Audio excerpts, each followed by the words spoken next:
Fala aí rapaziada, não aqui mais um vídeo. No vídeo de hoje vamos fazer um sobre o deus exterior da um dos deuses mais misteriosos dessa lore. É um deus bem misterioso que nós não entendemos quase nada da história dele, o que ele representa exatamente. Não sabemos nem qual é o seu arquétipo no universo de Elden Ring, o que significa realmente ele. Entre os deuses exteriores eu acho que ele é o mais desconhecido, porque tem bastante deus exterior muito complicado. Eu gosto bastante dele porque tem bastante teoria sobre ele. Como o final da Run é muito popular pra galera, existem várias teorias sobre o que ele representa ou qual é o final dele exatamente. Mas nesse vídeo eu vou evitar focar um pouco no final da Run ou na história praticamente da Run, porque eu vou fazer um vídeo à parte sobre isso. Eu quero fazer um vídeo só sobre essa lore, porque a lore é muito grande e muito complicada de ser explicada. Se eu for inventar de explicar um pouco dessa lore, esse vídeo vai ficar sem graça, então eu vou fazer um vídeo próprio. Então que comece o vídeo.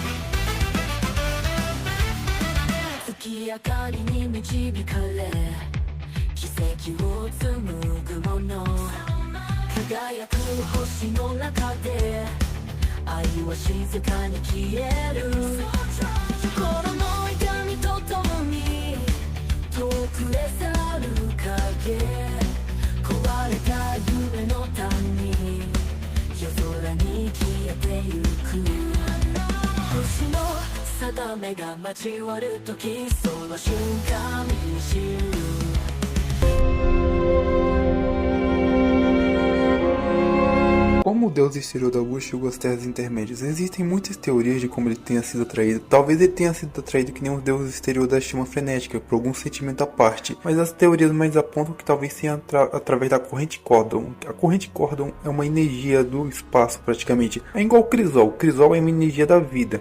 A corrente Cosmos parece ser um tipo de espaço, uma energia espacial, uma conexão com o destino e o espaço exatamente. Foi da corrente Cordon que praticamente surgiu as magias prediletantes, as magias mais proibidas desse universo, mas nós não sabemos ao certo o que originou. É mencionado que o primeiro astrólogo meio que ele descobriu uma fagulha desse poder, e todas as magias são baseadas em espaço, possuem uma parte da corrente Cordon. A corrente Cosmos apresenta ser uma espécie de conexão com o espaço profundo, a energia mais primordial desse universo exatamente, a energia do espaço, das estrelas. E como nós sabemos todas as magias são baseadas nisso, devemos teorizar que talvez o primeiro astrólogo se conectou com a corrente Cordon, mas não só se conectou com a corrente Cordon.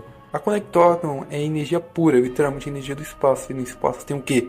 Deuses exteriores. Todo deus exterior desse universo de algum jeito vem do espaço. Não existe outra menção sobre isso. O próprio deus da chama frenética foi atraído através do desejo, da loucura das outras pessoas. Os deuses todos são atraídos pelo universo. Então é bem possível que a corrente Cordon garanta que você consiga conectar com alguns deuses exteriores. E isso é o perigoso dela, porque você está literalmente se conectando com deuses desconhecidos que você não entende. No universo de Elden Ring, por exemplo, nós temos os caçadores de bruxas, criados pela família Cariani, meio que para impedir que os indivíduos se conectem à corrente Cordon, dizendo que eles podem adquirir poderes absurdos, mas se o poder é absurdo além disso, meio que o ser consiga se conectar com algum deus exterior, por exemplo, o deus da lua, é bem possível que o primeiro astrólogo teria da família Cariani meio que se conectou com esse deus perdido, e de algum jeito adquiriu uma conexão bizarra com esse deus. Nós pensamos bem, porque todo indivíduo da família Cariani importante tem meio que uma lua no seu corpo, uma conexão com a lua exatamente. Outra coisa, sempre a lua, em muitas obras, é mencionado como conexão à lua, ou renascimento, a mudança do clima, exatamente, a mudança dos tempos. E isso é muito associado aqui em Elden Ring, por exemplo. A lua quer trazer uma nova era, a destruir a era que já existe e criar uma nova era. Uma própria Run menciona. Outras coisas muito interessantes a ser mencionada. Se a lua é o deus do destino, não existe motivo de ela ter que se auto-personificar nesse universo exatamente. Ela só precisa controlar o destino de alguns seres exatamente, como o destino da família Cariani. Por isso existiriam as luas, que são o destino daqueles seres que estão conectados a ela. Como é próprio visto, porque nesse universo existiram 4 luas exatamente. Uma lua de Nocco, que é mencionada em algum item, que eu acho bem esquisito isso, e as 3 luas da família Cariani, representadas de 3 indivíduos. O que chega a ser interessante ser mencionado é que cada uma das 3 luas talvez esteja conectada a algum indivíduo que seja um Império. A própria Rani já é um Império, mas a sua mãe e sua tia não são Impérios, o que chega a ser interessante, mas é bem possível que sejam Impérios que ninguém conheça. Os Impérios são um mistério à parte, mas é bem possível que existam mais Impérios do que nós conhecemos, como é visto pela própria lore. Por exemplo, nós temos alguns Impérios que talvez sejam muito desconhecidos nesse universo e a gente não saiba o motivo, mas é bem possível que os 2 dedos esconderam alguns Impérios porque eles poderiam ser inimigos ou perigos para eles exatamente. Essas horas a galera dos comentários deve estar falando que eu tô viajando, essa teoria é meio doida, mas nenhum deus exterior desse universo é totalmente bom. Nós conhecemos todos os deuses exteriores e sabemos que a bondade é um conceito à parte. Existem deuses exteriores meio bons e meio mal, mas totalmente bons não existem. Eles são mal, eles são tipo mistério, não tem deus exterior bom. É só mal ou mais ou menos mal. Eles são aspectos vivos, eles não precisam de noção de bem e mal, eles não podem representar nenhum desses conceitos exatamente, eles só são aquilo que são. O deus da chama, por exemplo, ele ao mesmo tempo é um aspecto bom, mas é um aspecto destrutivo do fogo. Mas nós sempre representamos eles de um jeito ou de outro. Existe uma teoria muito famosa devido à aparência da Honey. Nós entendemos que a aparência da Honey é essa do jogo, mas é bem possível que essa não seja a aparência natural da Honey, que talvez ela esteja fundido, parecido com a aparência de alguns deuses, alguns seres misturados, alguns deuses exteriores. Nós conhecemos que existem bastantes aparências meio misturadas quando algum indivíduo adquire alguns certos poderes de deus exterior. Por causa disso, tem uma teoria muito famosa que talvez a Honey já esteja meio que na sua forma fundida ao deus exterior da Lua. Nós temos a Honey tem meio que uma pele muito branca quando nós vemos ela e uma pele azul.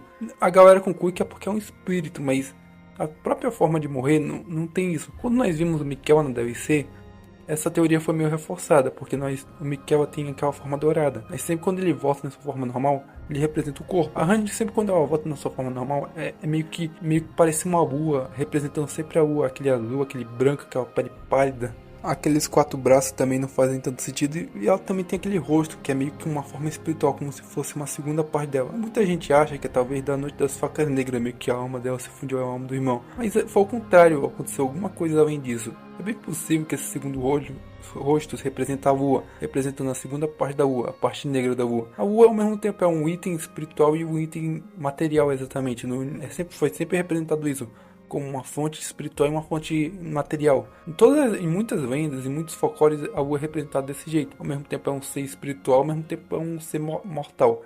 Exatamente. Então, é bem possível que esse segundo rosto seja a representação disso. Devemos concluir que a Era das Estrelas será algo tão grandiosa como afirma? Por exemplo, nós vemos muitas eras, deuses assumiram que foram eras destrutíveis. Por exemplo, nós temos a Era dos Dragões, onde o deus dos dragões abandonou os dragões e meio que se tornou uma era destrutível. Ou a própria Era da Ordem, que é uma era muito opressora e destrutível. Mas será que a Era da Honey será uma era boa?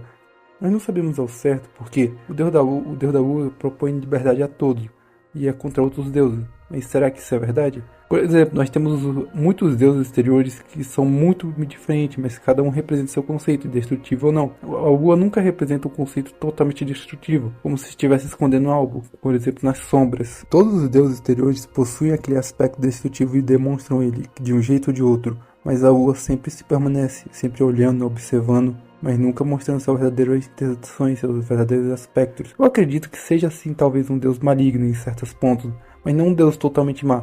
A lua tem seu lado bom, mas deve ter algum lado bem maligno, e deve ser bem manipulado em alguns certos pontos. Falou aí, rapaziada, esse aqui foi o final do vídeo. Eu sei, foi uma teoria meio curta, mas essa aqui foi uma das teorias que eu consegui achar, porque muitas das teorias muitas das teorias mais interessantes desse universo já foram feitas em vídeos, as teorias maiores ou teorias mais legais. Eu peguei as que eu achei melhores e misturei algumas, mencionei algumas teorias um pouco mais divertidas, porque tem muitas teorias sem sentido e eu não ia botar aqui no vídeo, senão ia ficar meio chato, então eu peguei algumas teorias. E as melhores teorias a galera já pegou tudo, então eu só peguei uma teoria que eu achei muito boa. Falou aí, rapaziada, nos vemos em qualquer outro vídeo aí.